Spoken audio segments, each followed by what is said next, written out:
Hi everyone, this is Teacher Hazetee and we're back to our tech tutorials. Ayan, medyo nawala tayo for a bit, no? Kasi naging very busy sa work as a teacher and a whole lot more, no? Ang dami-dami naging trabaho in the past few months and weeks. And syempre yung academic load din natin as a PhD student. So in the previous weeks, as you can see naman sa ating channel, medyo may konting content tayo as well as my Instagram page, pero most likely nag-revolve lang siya sa home visitation and yung assignments ko sa school. Like, we were required kasi to do video recordings ng discussions namin with classmates and then a 10-minute video summary. So, parang ganun lang lagi yung content ko lately. But yeah, so, okay lang yan, ano? Laban-laban lang tayo. And we're nearing the end of the school year, kaya we are expecting na medyo tatambak pa yung trabaho natin. But yeah, life goes on, and then nasa-stress na naman ako ngayon. I'm going back to doing a tech tutorial, and without further ado, let's get started!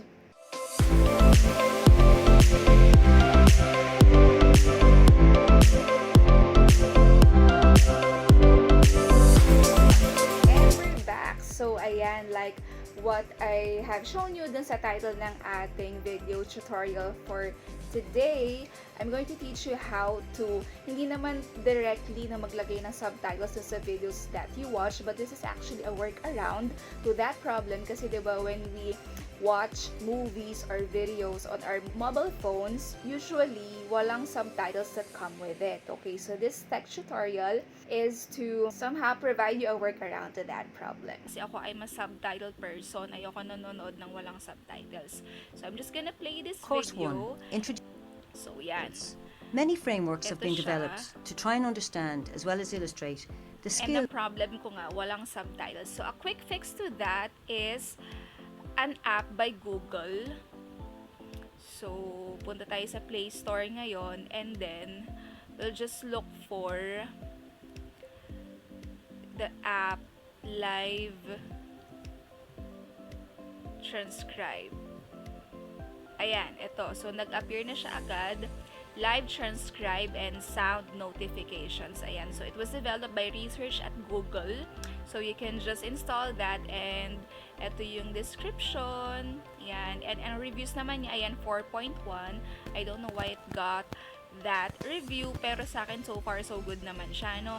So, click open and you'll see na, ayan. So, it actually transcribes anything that it hears from the environment. So, ayan, kahit yung mismong boses ko, natatranscribe niya. So, it also has descriptions ng anong types of sounds yung naririnig niya, okay, natatranscribe. So, for example, may dumaang ibon and then, ayun, yun, diba? So, may whistle. So, kanina I tried whistling and then, ang na-detect niyang sound was birds, parang ganyan, birds chirping, something like that. So, ganun din when I turn on the faucet kanina, my mom was washing dishes and water naman yung lumabas na description. So, yun. So, what's nice about this app is that hindi lang siya assistive but it's also inclusive, no? It transcribes real-time speech. Ayan, that can benefit our brothers and sisters na deaf, no, na hindi nakakarinig. So, ayun, going back nga, dun sa problem ko kanina, nag-review nga ako for an exam and I wanted to watch this video from Skills that are Microsoft required with to live and work subtitles, pero effectively in walang this globally subtitles that connected come world of along the with 21st century. video. And we all We know will naman refer that to a small Google number of them to see if there are Chrome has commonalities already across the live frameworks captions in in it order to as highlight you play a a core video, set of pero skills sadly that hindi siya students need to available develop. sa The Partnership for 21st Century Android Learning, sa or mobile, P21, sa mobile version. Parang available yata siya for latest versions ng Android, pero I haven't upgraded pa my device. So, yon. So, ang gagawin natin, I'm going to do a split screen so that we can run 2 apps at a time. So, I'm gonna select that app that I just installed. Nasaan na yun?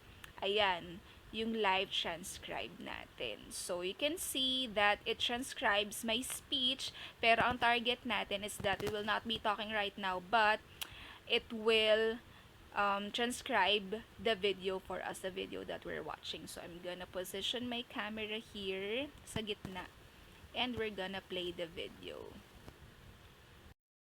Learning opportunities, which developed global and cultural understandings and embedded high-level use of ICT by both educators and students for knowledge building and creativity. A critical finding from the ITL research is illustrated in this diagram. The diagram clearly illustrates that when educators provide learning activities that ask for 21st century skills, students can and do demonstrate those skills. The data shows the strong positive correlation between the degree to which learning activities called for 21st century skills and the level of the corresponding skills displayed. Ayan. So what's nice lang about this app is that it lets you touch the screen again and then adjust and catch up dun sa parts that you were not able to hear. Okay, so I'm gonna take this for an example. Teaching practices are associated with 21st century learning outcomes for students, because when students are provided with opportunities to develop future skills, they do develop these necessary 21st century skills. Ayan, so for example, I want to get back to that part na hindi ko masyado na-catch. So you can just touch the screen and drag it and then slide it, ayan, and then you can get back to that content or to that part that you wanted to read again. Okay? So instead of replaying and replaying the video over and over again. So that applies then if you're using this app as an assistive tool. Yun nga dun sa ating brothers and sisters who are deaf and mute, you can just get back, para siyang may instant replay for the parts that you were not able to hear or you were not able to read. So, yon. So, I hope that this tutorial helps you in your transcription needs. Okay, so we can just explore then the app before we end this tutorial. What more could we do with this app? Ayan, so we can see that there's a feature here na, ayan, English United States. So maybe we can look for other languages na applicable sa atin. Walang Cebuano, no? But it's already available sa Google Translate. Tingnan nga natin kung may Tagalog. Ayan, so may Filipino. So try natin siya. So, handa na ba kayo sa ating susunod na aralin, no? Ayan, di ba? So, meron Tagalog. So, ang saya-saya, no? So, as you can see, it also allows you to get back from that part na nag-start ka mag-transcribe. So, nag-start tayo 12:23 a.m. Ayan. And up to the time na current tayo nagre-record nitong tutorial na to. So, it also has timestamps. Ayan, 12:27, 12:28. Parang per minute siya, no?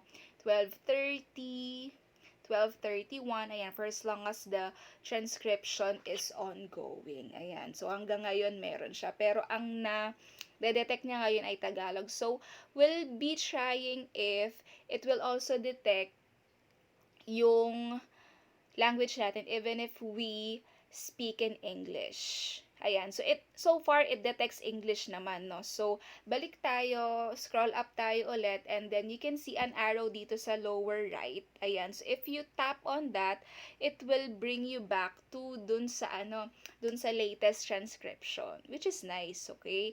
And you can also see dun sa upper right corner, parang bang tawag dyan, nagpa-pulsate siya, no, na icon. So that signifies that transcription is ongoing, live transcription. So this solves yung problem natin sa live captioning kasi hindi siya available sa lower versions ng Android. So let's explore more. Ano pang pwede niyang gawin aside from choosing the language. Let's go back. Nasaan ba yun? Live transcription. So, sabi dito, open live transcribe faster with the accessibility shortcut. Ayan, that's help text, So, I'm gonna dismiss that. Nag-dismiss siya ng kusa. Okay. So, parang kanina I saw na you can save transcriptions. So, try nga natin yan if we can save it. Eto, transcription not saved. So, may option na mag-save. Ayan. So, transcription saved. And we're going to explore the options. So here you can adjust the text size.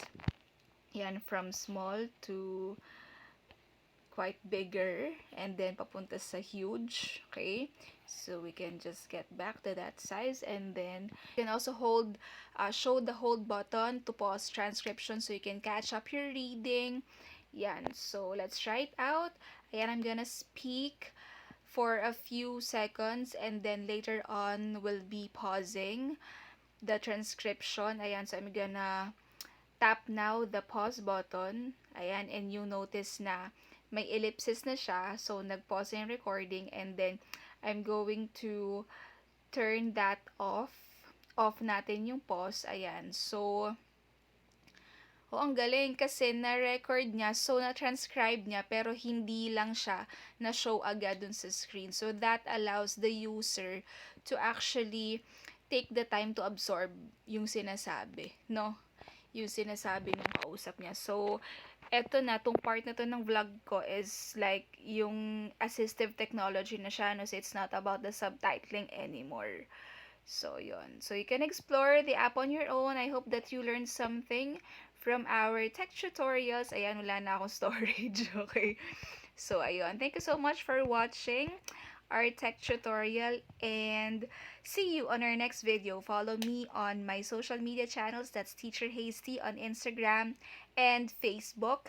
And you may also check out my YouTube videos, and don't forget to like and subscribe, and of course to hit the bell button so that you'll be notified of my future uploads. So with that, thank you so much, and see you on our next video. Bye!